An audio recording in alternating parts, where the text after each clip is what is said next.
Hello, protocols, packets, and programs.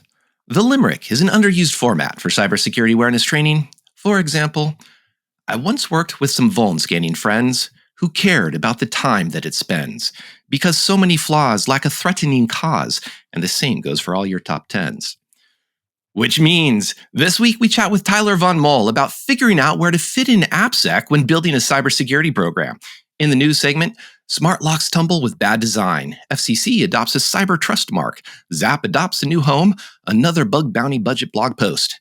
And more. Find a rhyme and stay tuned for Application Security Weekly. This is a Security Weekly production for security professionals by security professionals. Please visit securityweekly.com/subscribe to subscribe to all the shows on our network. It's the show to learn the latest tools and techniques to understand DevOps, applications, and the cloud. Your trusted source for the latest AppSec news. It's time for Application Security Weekly. This is episode 277, recorded March 18th, 2024. I'm your host, Mike Shima, and I'm here with John Kinsella. Hello, John. Mike, happy spring. Happy spring. Warming up. Warming up, the sun is outside, the birds are singing, and AppSec has been solved. We are also here with Akira Brand, who's now laughing and hopefully can say hi back. Hi, Akira. Hi back. Thank you, Gracie. We're always looking for great guests for all of the Security Weekly shows. Submit your suggestions at securityweekly.com/guests. Tyler is a cloud technology and cybersecurity leader who has a passion for helping people navigate the world of secure cloud computing.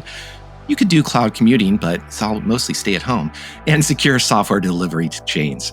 For over a decade, he has been helping companies large and small across many different industries achieve operational excellence. Hello, Tyler. Thank you for joining us. Hello, everybody. Thanks so much for having me here. I'm in particular excited to have you here because we get to talk about something that's a little bit different. One, starting a cybersecurity program just in general, but also you have a lot of experience working with companies that have small budgets. We're not talking about the Microsofts, Metas, Amazons, Googles of the world, possibly quite the other end of the spectrum, and yet everybody still needs cybersecurity. So where do we start? Yeah, it's a great question. And even companies that you might think have big budgets don't always have the biggest budgets for this. It's for us and not for you. And there are a few different kind of structured ways that you might think about where you need to start. And there's kind of a three-tiered model where I typically begin, which is asking the question, one, do we have any sort of, legal jurisdiction stuff that we have to do by the law's perspective? Moving on from there, we ask the question of, do we have customer obligations? What do we put into contracts? What have we sort of told people directly that, we have these controls in place, or we are compliant in this way, or we do this degree of auditing, or what have you. So you go from your legal obligations to your customer obligations, kind of assuming no or some vacant expressions on those first two. You get down to, okay, well, that sounds like we just need to manage our breach risk, and you get some enthusiastic nods at that point. And managing your breach risk is as vague as the sort of first question that you asked of where do you start, but at least we've eliminated, or we've swirled down. This is what we're dealing with, and I don't have any monsters waiting for me in those first two categories. Yeah, and admittedly, I started us off a bit cold by going so vague. But those whys that you were teasing out were sort of like, we have to because of compliance. There's regulation in industry. We have to because the lawyers put something in the contract. Or I like the third one, sort of we should, which is maybe an overlap with we have to, in the sense nobody likes to write that phrase, we take your security seriously. But these are ways of, so here's a little bit of awareness. We need one. But what does that appetite look like? And when an organization comes to you and they say, I'm going to guess, how much does it cost? When are you going to be done?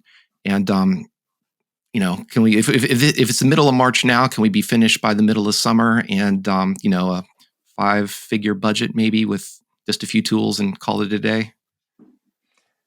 Yeah, the short answer is let's have a longer conversation, Yeah. maybe over That maybe over pause some spoke shots. multitudes. Yeah.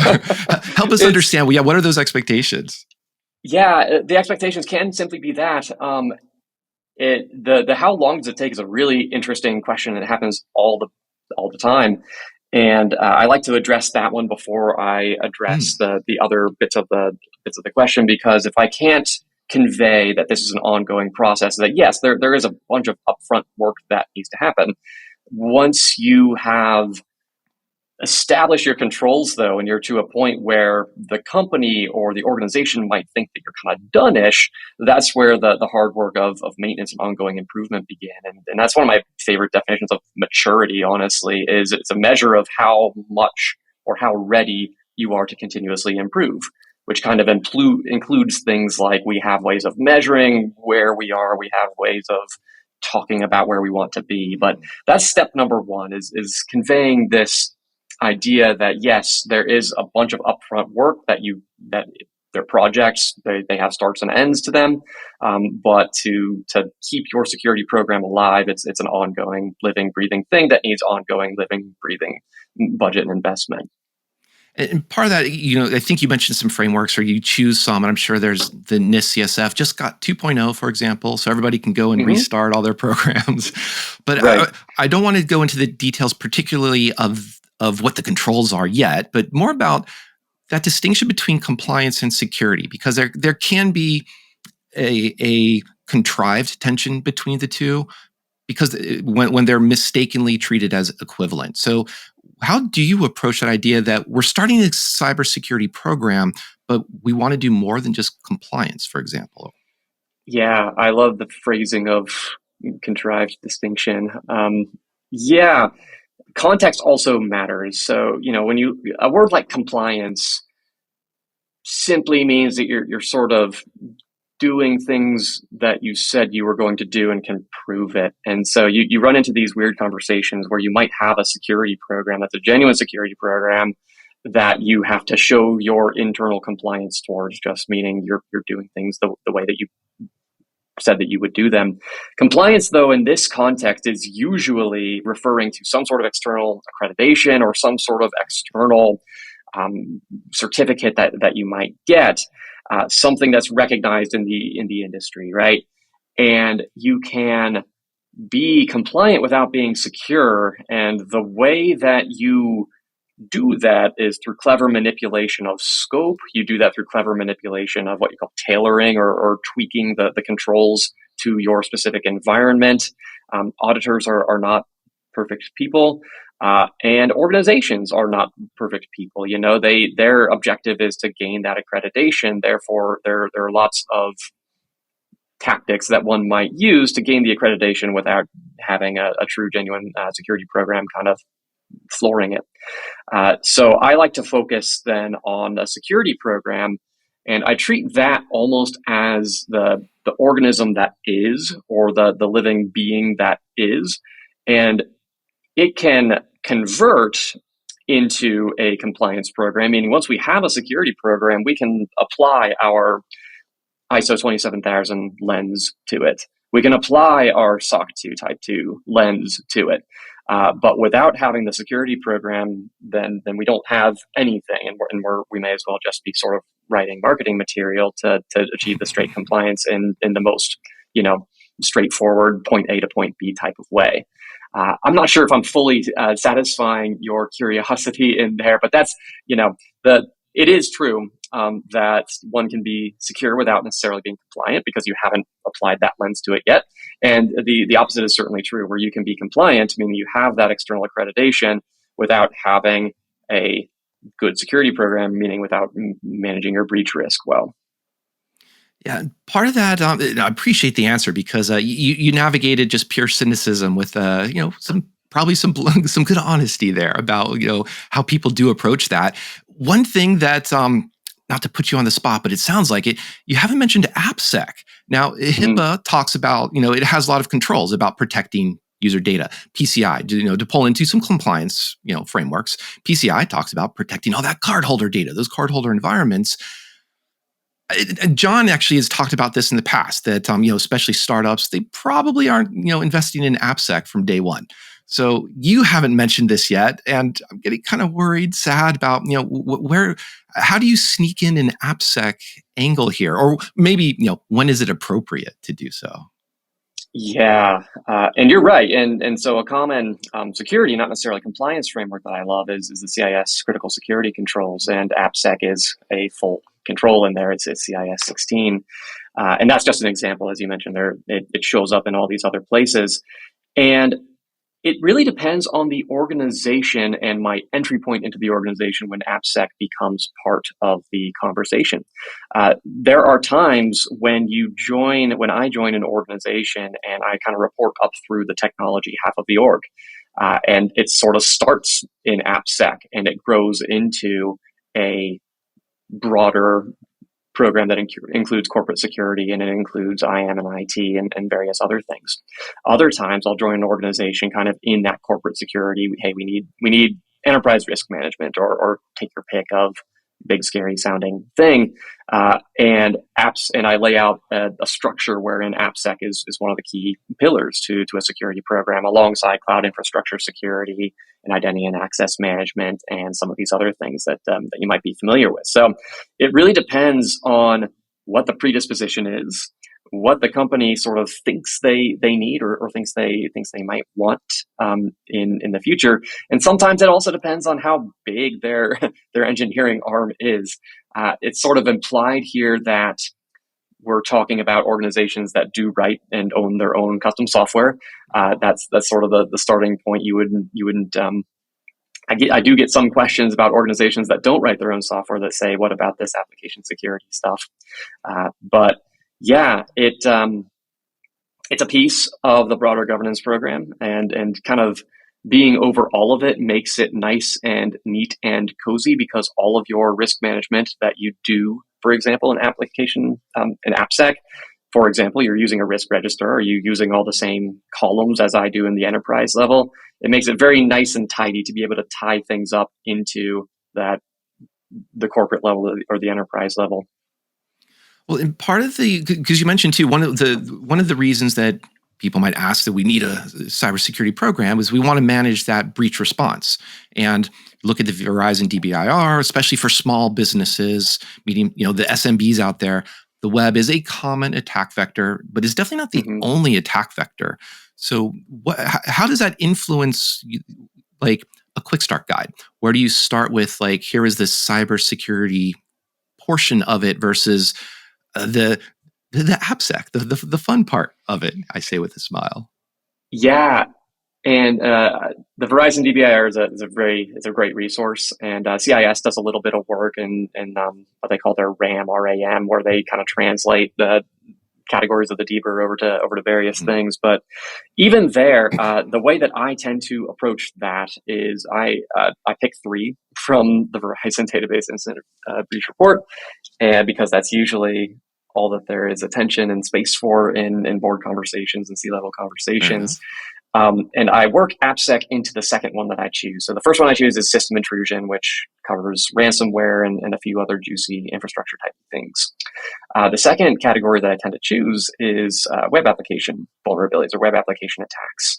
And I break that up into 2 halves. One is all of your external SaaSes and making sure that you're doing configuration correctly for your hundreds of different internet-based things that your company is using.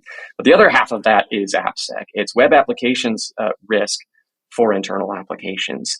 And so, even at that level, at the board and the C level, I'm trying to tie all the various, what I call pillars of a complete program into the conversation. So yeah, I get AppSec into that conversation via web application vulnerabilities, specifically internal web application vulnerabilities.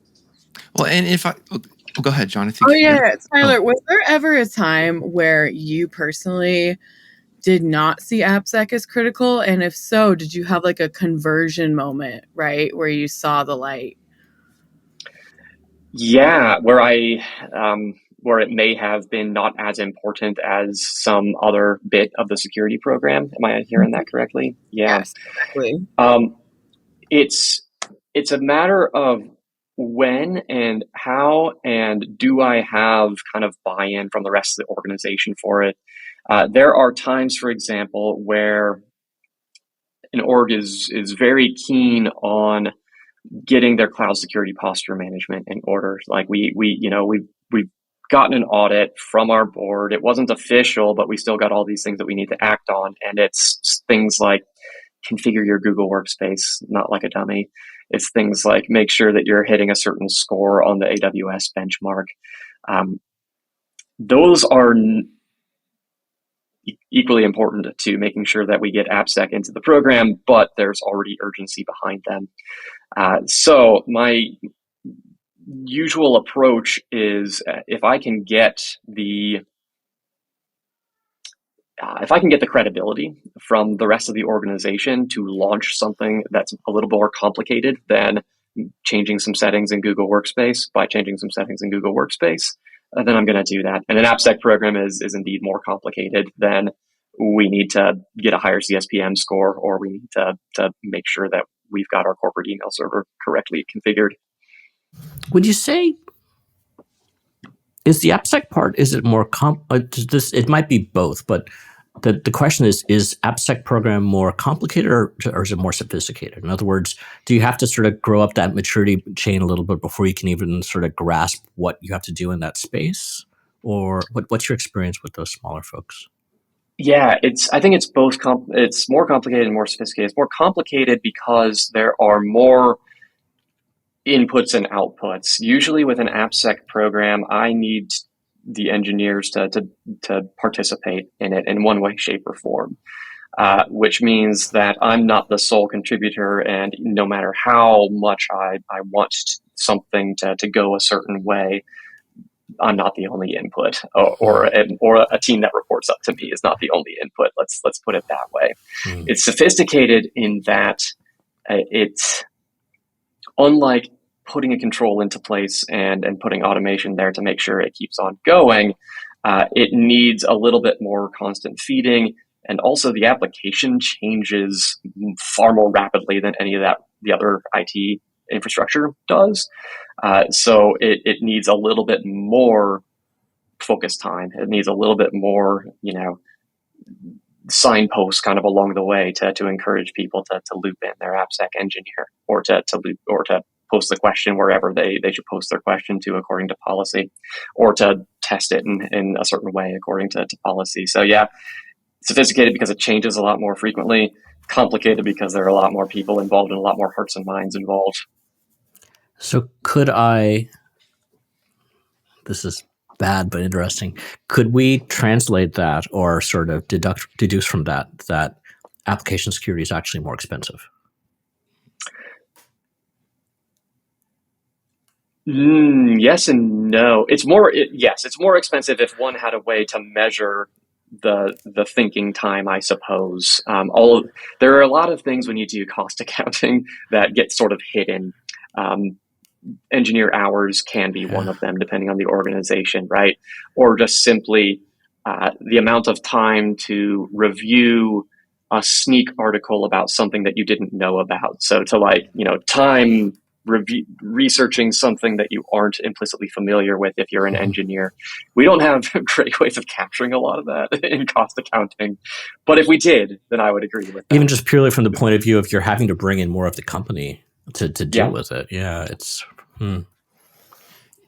Part of that too, Ingalls, you mentioned like building credibility with the stakeholders who are, who brought you in to help build this program.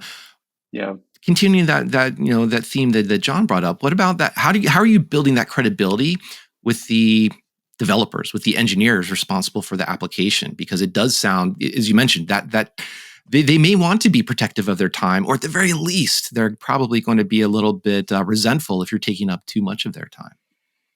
Yeah, and in general, people, it doesn't matter if they're an engineer or what they do in an organization, people don't like more hurdles at work. And they don't like, if they've been doing something a certain way, there needs to be a very, very compelling reason to not do it that way.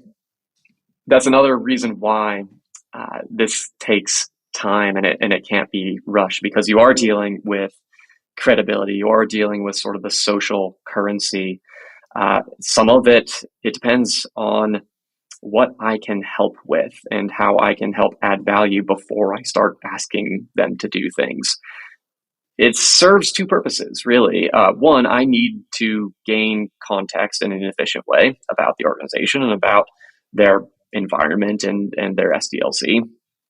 And two, having worked in that space, and also usually at smaller organizations, I'm owning multiple different functions, including cloud infrastructure, which means that there are usually some very direct ways that I might be able to assist with problems they might have. But it's not a clean answer, but it really has helped gain that credibility, especially on the technology half of the organization, to listen to the key problems that they're having and figure out how I can help while they're still getting to know me, while they're still getting to know the organization, and before I really try to launch anything that looks like, hey, I'm going to need your help satisfying these controls. Tyler, you mentioned earlier that Appsec and the security program in general are living, breathing organisms. Now, what do you do when you have to give that organism CPR? Yeah. Which can happen for a lot of reasons. Sometimes there's a loss of, sometimes you had budget and you got to ditch it. Sometimes sometimes you suffer a breach and you simply just have to pivot. Another reason you might have to pivot is, hey, we just brought a new board member in and they have their own auditing friend that found all these things that they say our program needs to do.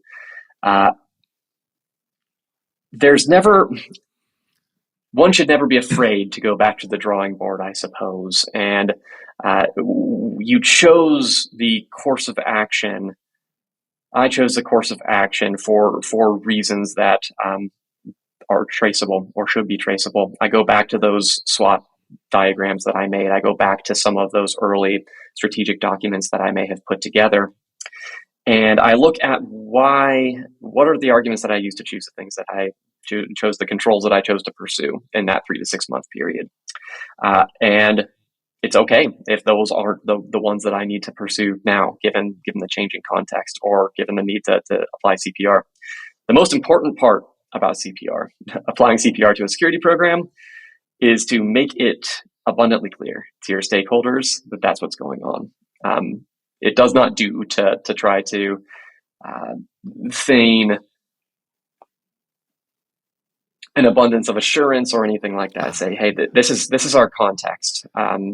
Things are changing. It's slightly different than what we thought, and that means that we're going to sacrifice is the wrong word, but we're going to weaken our posture in this area because we really do need to keep the lights on in this room. We turn off the lights in the kitchen because we need to keep the lights on in the boiler room. I'm going to run with that, CPR health metaphor a bit, because you mentioned, sometimes running the cloud infrastructure team. And that was interesting to me for a couple of reasons. One, you're part of that. And that sounded like, does that even come before the Appsec program, running the Appsec team? And the second part of that question is how much of that is going to the gym instead of CPR, meaning you can influence something in that cloud infra so that you can perhaps even worry less, do something that the Appsec program suddenly becomes easier to wrangle or even less costly for that matter. Yeah, there's a lot. This is an interesting question. There is a lot in the infrastructure world. I usually prioritize getting resources and people into the Appsec pillar before I bring anyone into the cloud infrastructure side, mostly because, exactly as you say, I can set things up from the get-go and use access controls and good governance patterns, insisting upon Terraform, for example, and no manual changes, set up your sort of AWS or GCP or Azure organization according to their best practices. And just by virtue of that being my responsibility and under my ownership, it's almost like I can get it in its own little shield, knowing that I'm the only one who needs to go behind that shield. Whereas with Appsec, I need more of a reach and I need more time sitting with developers and talking to them about their problems. So it's not that I necessarily do one before the other, because they're both, they're both happening kind of concurrently and at the same time. It's just that I can get cloud infrastructure to a place where it needs less human attention than the Appsec program might. Tell us a little bit then about, if it's in that place, how does that place as a callback to fit into sort of that quick start guide in terms of, these are some controls that it really helps with. And here I'm going to predict one of them is asset inventory. That's just the classic. Right. Everybody needs it. Nobody does it well, regardless of whether you're a small org or a large org. Yeah, asset inventory is major. When you've set up your AWS environment in such a way, and everything is logging appropriately through config, and you've also centralized all your CloudTrail logs. Those are again things that you can sort of do up front. But once it's cooking and you've disabled the ability to turn off the oven, as it were, then yeah, they're going to keep on cooking. Another good one that you can do at the configuration level is make sure that everything is encrypted at rest. And if someone attempted to make a storage resource that was not encrypted at rest, then you just prevent them from making that resource. So yeah, access control is a big one. The logging and the auditing and the auditability is another big one, that once it's in place, you can prevent people from turning it off and prevent people from changing it. Even encryption, particularly encryption at rest. When you get into encryption in transit, that is closer to the application level. And there are, in my environments, that's usually happening kind of at the edge of the Kubernetes cluster.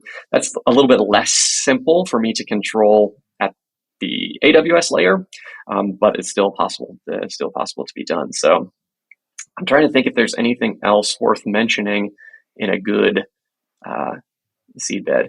Even things like your network configuration. You can require, for example, that both stateful and stateless firewalls are being used. You can disable public IPs from being assigned to new resources. And so, the cloud security posture management stuff, and there are professionals who do this, and whenever I get the chance, I love having a team that does all of this work, because it, like much of everything else, continues to change and grow, and the needs of the org continue to change and grow. But yeah, there's a lot that you can do to set it correctly and then stop people from setting it incorrectly. And I throw in like egress filtering would be one of my favorites to add on that as well. Just sort of, that's easier. It makes misconfigurations, it makes exfiltration tend to be a bit more obvious. So it's happened, but if you have that monitoring and alerting in place, which I think ties into that, managed breach response aspect that you were mentioning at the very beginning. I did want to come back. So we came in with a very constructive. Thank you for this. And these are people who are I need I have regulation, legal, something like that. What about the panic? We have been breached, and that's why we need a cybersecurity program or an Appsec program. Does that change any of the conversation we've just had for the last half hour or so? It doesn't necessarily change any of the conversation we had in the last half hour. What it changes is my conversation with those stakeholders.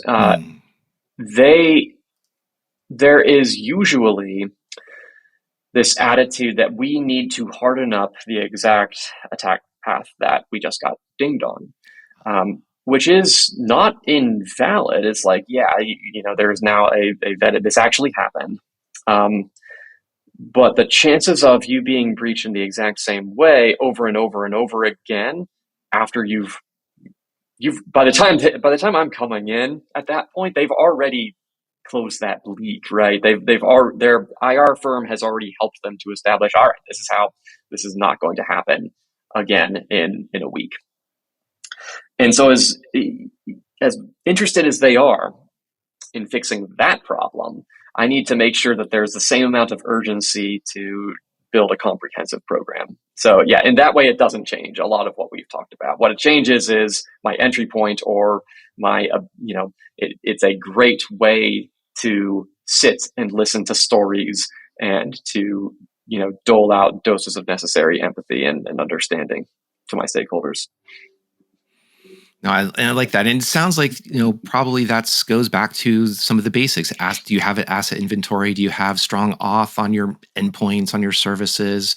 And I'm basically going to describe a lot of the properties of zero trust without actually just saying do zero trust as an overly empty type of recommendation. Yeah. So tell us a little bit more, maybe starting to, as we are coming to the end of our half hour though, you have done a lot of work with nonprofits, with organizations, with small budgets. And these are not organizations that are necessarily emphasizing on growing, large security orgs. What are good ways that open source, the community, what are external resources that you would love to see more of that could help organizations like that? Yeah.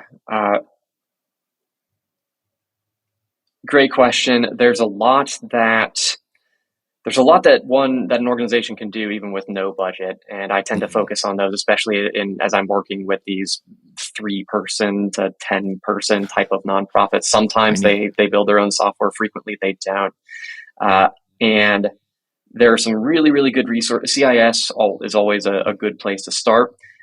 Giving folks some guidance, as in if you're going to look at critical security controls, make sure you filter just to implementation group 1, because that's probably where you need to start. Another good place that I tend to send people is the CSA, or Cloud Security Alliance. They release reports about, they used to call them the Egregious 11 for different incidents and things like that, but they also give some really good context around the top breaches, for example, in a year. And so it's almost like a cheat sheet guide or a quick start guide for, okay, this is what happened to Sony, just for some context. Not saying it's going to happen to me, but we can see in a very digestible way, this is what happened. They also have kind of their equivalent of the CIS critical security controls. I think they just call it the Cloud Security Guidance, which is a bit of a handbook. It's got a number of different domains, including asset security and information governance. That is a good, what I would consider light reading and very accessible for these very small organizations. Probably won't be taking that one to the beach, but I do appreciate the supportive part of light reading. Tyler, one of the things we're also trying to do is this year is build up a yearbook of sorts for Appsec, and part of that is superlative. So help us fill in the blank. Appsec is most likely to what? Yeah. I think Appsec is most likely to succeed. And I think that security in general, it's been a long time kind of building, and especially in the United States and in places like this. You look to the UK, for example, and you start to see some real kind of emphasis on, hey, if you're a technology internet-based company operating, then there are some certain things that you need to show that you're doing. If you're at a certain ARR, then you have to do a lot more of those things. We don't have anything like that, but we've had executive orders that sort of flirt with that idea. We've had conversations around if you're a contractor or certainly a federal agency, then you need to do a little bit more. You need to show a little bit more. You need to share a little bit more when you do get breaches. So I'm very energized by the increased attention. I think application security as a part of that is unique in that for the last, 2.5 decades, it has been the era of the software developer. It has been the era of the coder. And application security sits at a place where a lot of AppSec engineers are coders. And the entry points into organizations, as I mentioned, can simply be, hey, we don't have any security whatsoever. We're going to start with application security because we're a software company. So that's why I think AppSec is most likely to succeed. An optimist. I love it. We'll have to have you come back in December, and we'll check in on how much success there is. But regardless of that, whether it succeeds or not, you gave us a great overview of how companies can start on that cybersecurity program with, quite honestly, a nice sober perspective on where AppSec actually becomes a part of that. Sadly, I think that we on AppSec are probably not the most important people in the world. And That's just sad. But I'm not sad to have you join us. Thank you, Tyler. This was a great conversation. Yeah, thank you, Mike. I want to thank John and Akira as well, and thank everyone for listening. We're going to take a quick break now and return with news of the week.